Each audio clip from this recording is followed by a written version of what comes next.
I'm Maria Dalton, about to turn 27 this year, and I've been happily married for 5 years. My son, Martin, just celebrated his 4th birthday. Initially, I worked full-time after tying the knot, but now I balance part-time work at the same company. My husband, Kevin, is 30 years old, 3 years my senior. Our journey from dating to marriage was initiated by Kevin's passionate advances, but post-marriage, I observed a shift in his demeanor towards a more domineering side. Kevin has a 20-year-old sister named Jane Dalton, and their age gap seems to contribute to a somewhat indulgent relationship on Kevin's part. Before marriage, I didn't mind Jane's frequent visits and assumed they got along well. However, after tying the knot, I started noticing changes in her behavior. Jane often drops by unannounced, at any time, and expects to be served without ever bringing a token of appreciation. Kevin, rather than addressing the situation, expects me to accommodate her demands. Jane acts as though I'm invisible, addressing only Kevin with a casual "brother, I'm here again." Despite not preparing for an additional guest, I end up serving dinner to Jane. Kevin, instead of understanding, blames me aloud, insisting I should have been more considerate. Despite Jane's verbal apologies, it's evident she relishes Kevin's preferential treatment. Left with leftovers, I prepare my own meal while Kevin and Jane continue their chat on the sofa, leaving the dining table messy. They never acknowledge Martin or me, treating us more like hired help than family. One evening, as I'm about to take a bath with Martin, Kevin interrupts, loudly instructing me to buy a cake for Jane. Despite it being late, Jane insists on having it immediately. Kevin blames me for delaying, and, feeling compelled, I reluctantly head to the cake shop with Martin in tow. Overhearing their conversation, I learn they're criticizing me for being inconsiderate and questioning the decision to marry me. Meanwhile, Martin, though unable to grasp the words, senses tension in our relationship. Suppressing my emotions, I ask him about his cake preference, and he cheerfully requests one with lots of fruits. Our trip to the cake shop was filled with discussions about cakes, momentarily pushing aside Kevin's earlier words. Martin and I arrived just before closing time, fortunately finding the cake Jane desired. We purchased 2 cakes, including the fruit-loaded one Martin wanted. Back home, I served the cakes to Jane and Kevin, then prepared Martin's cake and headed to the dining room. The moment I placed it in front of Martin, Jane pointed and expressed her desire for that cake. Before I could react, Kevin moved Martin's chosen cake in front of Jane, disregarding Martin's protests. Kevin justified his action, claiming he bought the cake with his earnings and had the right to choose for Martin. Unable to contain my emotions any longer, I voiced my dissatisfaction. In response, Kevin threatened with divorce. Martin, who had stopped crying, anxiously held my hand and then, after some thought, said, "Mom, I'd also love cake with strawberries on it. Yes, it's really delicious." He mentioned this while eating a cake initially wanted by Jane. Feeling that Martin was enduring too much, I lifted his cake plate when I saw Jane reaching for it. I took Martin to the next room so he could enjoy his cake in peace. Kevin apologized to Jane, claiming he was sorry for being stingy. Despite wanting to retort, I held back for Martin's sake.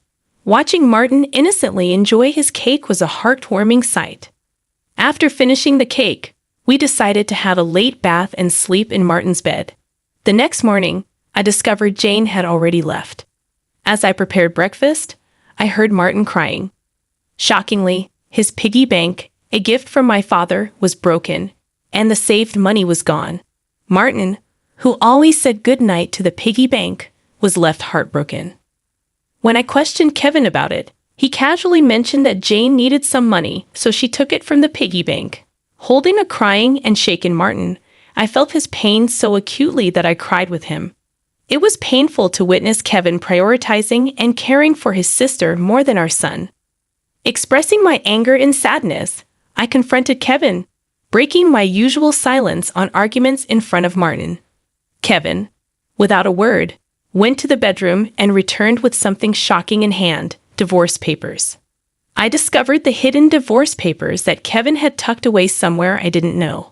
In a sudden burst, He confronted me, shoving the papers at me before storming out of the house with a loud bang. Martin, who had never cried over the issues with Kevin and Jane, seemed to have reached his limit, crying since last night. Unable to bear seeing Martin so hurt, I suggested skipping daycare for the day, and he happily agreed with a loud yes, showing a faint smile. We spent the day playing and bonding, with Martin bringing a picture book from the shelf, sitting on my lap, and happily remarking, "The teacher at the nursery today was Mama, right? He looks like an angel." His little heart seemed filled with patience, and I decided to make the day special by taking a day off from work. Despite causing potential trouble at my workplace, they kindly understood the situation and granted me a day off. In the morning, we visited the park, played hide and seek, and had fun in the sandbox and on the slide. When we returned home for lunch, Martin appeared sleepy, usually napping by himself. But today he fell asleep on my lap like when he was a baby. Though I initially thought of doing household chores during his nap, I decided that today was special. Instead, I allowed myself to be healed by his peaceful sleeping face and gentle breathing. However, my serene moment was abruptly interrupted by a noise from the entrance, indicating the front door had opened. As it wasn't Kevin's usual time to come home, I became suspicious and quickly hid in the bedroom closet, clutching Martin. A voice echoed through the house, and to my surprise, it was Jane. Trembling with fear, I listened as she searched for something, expressing frustration over not finding it. Jane then made a phone call, mentioning Kevin and discussing their unsuccessful search. After hearing her lock the front door and leave, I put Martin to bed and contemplated the strange events. I couldn't comprehend why Jane had entered the house and what they were looking for. Suddenly, Kevin seemed like a stranger, and I felt a mix of disgust and fear towards him. Swiftly packing essentials for Martin and myself, we headed to the station and took a train to my parents' house. Fortunately, their home was nearby, just 2 stations away. Although I hadn't contacted them beforehand, my parents sensed something from my expression and welcomed us without asking questions. I shared the entire ordeal with them, including my fear of staying at our house due to Kevin and Jane's actions. Upon hearing my mother's suggestion that Jane might have been looking for my belongings, possibly cash cards, I recalled my past experience as a successful CEO in the handmade goods industry. I had entrusted the company to friends when I decided to prioritize raising my child after getting married. Although I still worked part-time and communicated with the company from home, Kevin was unaware that I was still the CEO. I discovered the hidden divorce papers that Kevin had tucked away, suspecting that he thought I had a decent amount of savings. While I've mentioned to him that I still received some assistance from the company, I've deliberately kept the details about being the CEO and my savings private. This secrecy stems from realizing early in our marriage that Kevin struggles with managing money and tends to spend everything he earns. Kevin, at first, provided only $200 a month for food expenses and even suggested I quit my job to become a full-time housewife. However, with the financial strain of raising Martin and only $200 for food, I never agreed to be a full-time housewife. Eventually, he reluctantly allowed me to work part-time, and to ensure I wouldn't consider divorce, he had me sign a post-marital property waiver through a lawyer. Since Martin's birth, I used my savings for his nursery fees and clothes, as I've only received $200 for food. I've never asked Kevin for additional funds beyond the food budget, leading him to believe I have savings. Considering Jane's apparent need for money and Kevin's perception of my financial situation, they might be searching for my cash cards. I have a separate savings account dedicated to Martin, with a portion of my salary directly deposited into it each month. Despite their search, they won't find the cash cards, as I always carry my valuables. However, there's still an unsettling issue. Jane might be entering our house even when we're not there, and Kevin may be allowing it. Following my father's advice, I decided to store my valuables, including the cash cards, in my parents' safe. As I pondered their need for money, Martin approached my father, crying over his broken piggy bank and the shattered promise of saving up. My father, angered by Martin's story, vowed to call Kevin. My mother suggested finding out their purpose calmly, as Kevin's mention of divorce might shift blame to us, making the divorce more favorable for him.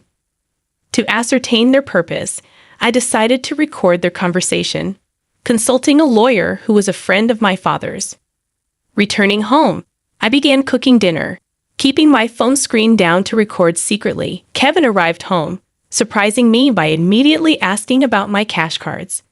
When I questioned him, he gave vague answers, attempting to deceive me.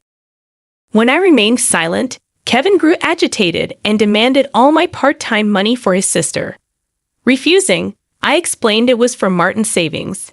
In response, he angrily pushed the signed divorce papers toward me, declaring that I was living off his money and didn't need to save for Martin. He even uttered words implying he valued Jane more than our son. Hearing this, I stopped preparing the meal, put the divorce papers in my bag, took Martin's hand, and headed for the door. Kevin, in a loud voice, declared his serious intent for divorce, instructing me never to come back. I responded by stating I wouldn't return to a house where a stranger could come and go freely. After leaving, I received numerous messages and calls from Kevin, which I ignored. Turning off my phone, I sought refuge at my parents' house, sharing the recording and divorce papers with them. Although I confessed to having no love or affection for Kevin, I expressed concern for Martin. My parents advised me to do as I pleased, acknowledging the potential emotional impact on Martin if a divorce were to occur. While grappling with the decision to divorce Kevin, Martin expressed his hunger. My mother, seeing my distress, kindly made him hamburgers, his favorite dish. Overwhelmed with emotions, tears welled up in my eyes as my mother told Martin with a warm smile that she prepared the hamburgers so that he and I could visit whenever we wanted. Taking a bite, Martin exclaimed with joy, praising Grandma's hamburgers and expressing a desire to eat them every day. I responded, saying it's because the hamburger contains the love I have for him, and he, in a touching gesture, took a big bite and offered it to me. Moved by Martin's kindness, my tears couldn't be held back, and even though I tried to stop them, they persisted. My father, noticing Martin's concern, reassured him that my tears were of happiness, not sadness. Hearing this, Martin, in a moment of understanding, hugged me, and my father's eyes turned bright red. Realizing the blessing of being with family, I remarked to Martin that family is precious. Surprised, he questioned if Dad had mentioned that only Jane was family. My father gently confirmed it, but then asked Martin if he wanted to live with them as family. With a laugh, Martin happily agreed, making everyone smile naturally. Despite contemplating divorce, the meal felt so happy that I finally decided to part ways with Kevin. I planned to inform Martin about it, and even though discussing it weighed heavily on my heart, Martin seemed to grasp the situation.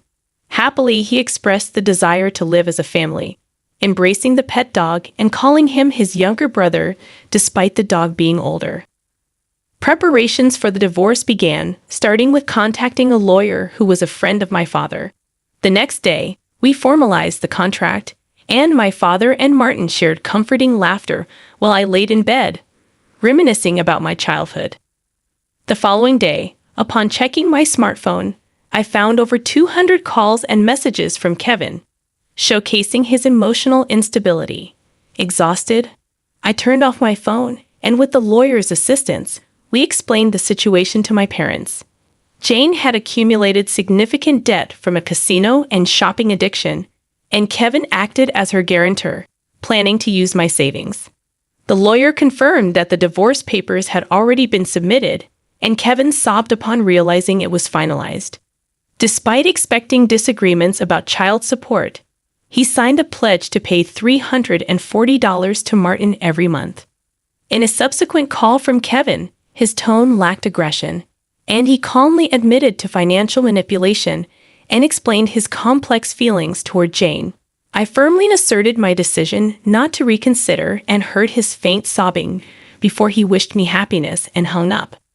Remaining strong until the end, I discussed future plans with my parents and decided to stay with them until Martin grows up. I resumed my role as a company president and later learned that Kevin and Jane had informed their parents about the divorce and debt, resulting in disownement. Today, I find happiness being with my family.